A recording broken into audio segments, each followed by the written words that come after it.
السلام علیکم میرے پیارے دوستو، جیسے کہ آپ جانتے ہیں کہ ہم روزانہ کی بنیاد پہ آپ لوگوں کے لیے کوئی نہ کوئی ریئیکشن والی ویڈیو لے کر حاضر ہوتے ہیں۔ ٹھیک اسی طرح آج بھی آپ لوگوں کے لیے ایک اور ریئیکشن والی ویڈیو لے کر حاضر ہوئے ہیں۔ اس ویڈیو کا مزید آغاز کرنے سے پہلے آپ لوگوں سے چھوٹی سی گزارش کرتا ہوں کہ اگر آپ ہمارے اس چینل پہ پہلی بار آئے ہیں تو پلیز ہمارے اس چینل کو سبسکرائب کر لیں، ساتھ ہی ساتھ بیل آئیکن کو بھی پریس کر لیں تاکہ ہم جو بھی نیکسٹ ویڈیو اپلوڈ کریں اس کا نوٹیفیکیشن آپ تک بآسانی پہنچ سکے۔ تو میرے پیارے دوستو چلتے ہیں ویڈیو کی طرف۔ بسم اللہ الرحمن الرحیم۔ Hello, I'm Rubina Attar, and my question to you is, though there are many similarities in Islam and Hinduism, when a Muslim girl marries a Hindu boy, it is not accepted by our society, though she might succeed in bringing him to Islamic way of living. Yet, when a Muslim boy marries a Hindu girl, converts her to Islam, but later on she never accepts Islamic etiquettes, so what should be done? Please, can you suggest steps or measures which should be there in such marriages? بہن نے سوال پوچھا ہے کہ جب ایک مسلم مرد ہندو عورت سے شادی کرتا ہے اور اسے کنورٹ کرتا ہے، بھلے وہ اسلام مذہب کو فالو نہ کر سکے تو بھی کوئی تکلیف نہیں، لیکن جب ایک مسلمان خواتین ایک ہندو مرد سے شادی کرتی ہے تو ایکسیپٹڈ نہیں ہے۔ یہ غلط فہمیاں ہیں۔ صحیح میں ہمیں دیکھنا چاہیے کہ قرآن میں کیا لکھا ہے۔ قرآن میں لکھا ہے سورہ بقرہ میں سورہ نمبر 2 آیت نمبر 221 میں کہ اے مومنوں، اے مسلمانوں، کوئی بھی مشرک عورت سے شادی مت کرو جب تک وہ ایمان نہ لائے۔ ایک مسلمان، ایک مسلم عورت کوئی مشرک مرد سے شادی نہیں کرنا چاہیے تب تک جب تک وہ ایمان نہ لے کے آئے۔ ایک مومن مرد بھلے وہ جھاڑو والا ہو، بدصورت ہو، لیکن ایک مشرک مرد سے بہتر ہے۔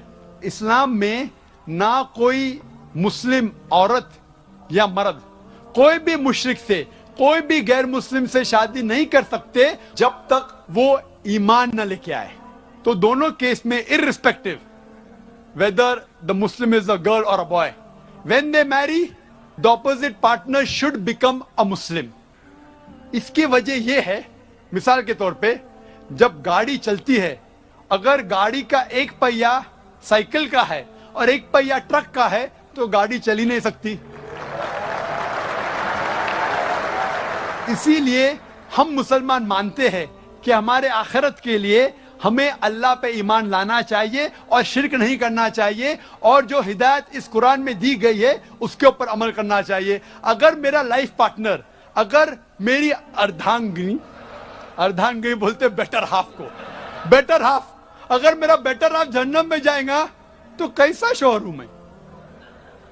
If I love my wife, I would like my wife to go to Jannah. ہم جب کہتے ہندی میں اردھانگنی، بیٹر ہاف ان انگلش، پتنی، بیوی، ہم یہ چاہیں گے کہ جس سے ہم پیار کرتے ہیں وہ بھی جنت میں جائے۔ تو اسی لیے ہمیں پہلے یہ دیکھنا چاہیے کہ جس سے ہم شادی کرتے، چاہے وہ لڑکی یا لڑکا ہو، مرد یا عورت ہو، پہلے ہمیں یہ جاننا چاہیے کہ اس کے اصول اس دنیا میں جینے کے اس آخری کتاب قرآن مجید کے مطابق ہے، پھر ہی ہم اس سے شادی کر سکتے اور ہم آخرت میں سفلتا پا سکتے۔ Hope that answers the question. Sir, میں رویندر شیڑگے اسٹوڈنٹ ہوں، آپ سے پوچھنا چاہتا ہوں کہ دونوں ریلیجس میں آپ نے اتنی سملرٹی بتائی، تو کبھی نہ کبھی یہ لوگ ایک چھت کے نیچے ہو سکتے ہیں، تو بائی فرگیشن ان میں کب سے ہوا؟ بھائی صاحب نے اچھا سوال پوچھا کہ اتنے سملیرٹیز ہے ہندو دھرم اور مذہب اسلام میں، تو یہ بائیفرکیشن کب ہوا؟ ایک چھت میں کیوں نہیں رہ سکتے تھے؟ یہ بائیفرکیشن کیا انگریز نے۔ میں نے تقریر کے آخر میں کہا تھا یہ انگریز اس کے ذمہ دار ہے، ان کی پالیسی تھی ڈیوائڈ اینڈ رول۔ نہیں تو عام طور پہ میرے بہت سے ہندو دوست ہیں، ہندو بھائی میرے دوست ہیں، کبھی مجھ سے نفرت نہیں کرتے۔ کئی ہندو مجھے ٹی وی پہ دیکھتے، میں ہندوازم کے بارے میں تقریر کرتا ہوں، جب مجھے دیکھتے تو میری عزت کرتے